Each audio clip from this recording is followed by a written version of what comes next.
எட்டு தொகை நூல்களில் வந்து ஐங்குறு நூறுடைய திணை வகைகள் வந்து பார்க்க போகிறோம். ஐங்குறு நூறு திணை வந்து 5 திணையாக பிரிச்சிருக்காங்க. முல்லை வந்து பேயனார், மருதம் வந்து ஓரம் போகியார், நெய்தல் வந்து அம்மூவனார், பாலை வந்து ஓதலாந்தையார், குறிஞ்சி வந்து கபிலர்.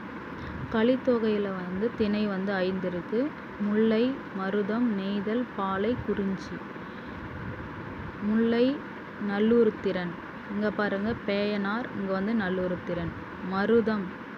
மருதன் இளநாகனார், இங்கே வந்து ஓரம் போகியார்.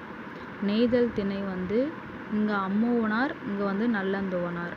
பாலை வந்து ஓதலாந்தையார், பெருங்கடுகு. குறிஞ்சி வந்து கபிலர். சேமா இருக்கிறது வந்து குறிஞ்சி மட்டும்தான், மீதி 4மே மாறி இருக்குது. முல்லை வந்து பேயனார், நல்லுருத்திரன் கலித்தொகையில். ஐங்குறு நூறில் வந்து ஓரம் போகியார் வந்து மருதம், இதில் வந்து மருதன் இளநாகனார். நெய்தலில் வந்து அம்மூவனார் ஐங்குறு நூறில், கலித்தொகையில் வந்து நல்லந்துவனார். பாலையில் வந்து பார்த்திங்கன்னா ஓதலாந்தையார் கொடுத்துருக்காங்க பாலை திணையில். இங்கே வந்து கலித்தொகையில் வந்து பாலையில் வந்து பாலை பெருங்கடுகு. தேங்க்யூ.